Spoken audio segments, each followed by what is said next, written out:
माणकुलें नुस्तें. एक ल्हानशा तळ्यांत एक माणकुलें नुस्तें आपले आवय बापाय सांगाता रावतालें.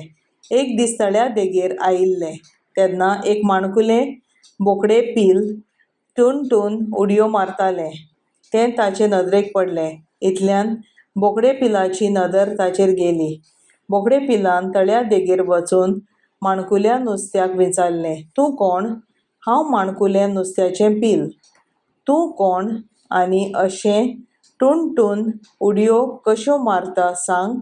माणकुल्या नुस्त्यान विचारलें. बोकडें पिलान म्हणलें, "हांव माणकुलें बोकडें पील, टून करता, जमनीक लावन चारूय पांय." माणकुल्या नुस्त्यान अजापान बोकडें पिलाच्या पांयांक पळयलें. "आरे वा, काय बरे 4 पांय, पूण म्हाका मात एकूय ना, कित्याक काय?" नुस्तें खंती जावन घरा परतलें आनी न्हिदलें ना. कांय खायना, कांय पियेना. आवय बापायक हुस्को जालो. ताणें ताका तिगूर दोतोरागेर व्हेलें.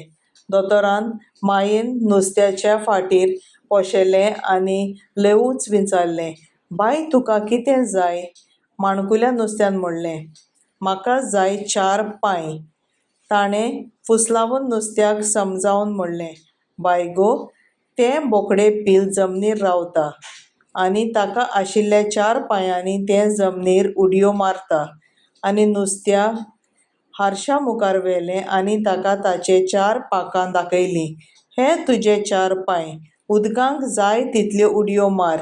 हें आयकून नुस्तें कुशाल जालें. "म्हाका पांखां आनी तुका पांय." उदकांत माणकुलें नुस्तें पिट्ट उडटालें आनी जमनीर बोकड्या पील टून नाचतालें.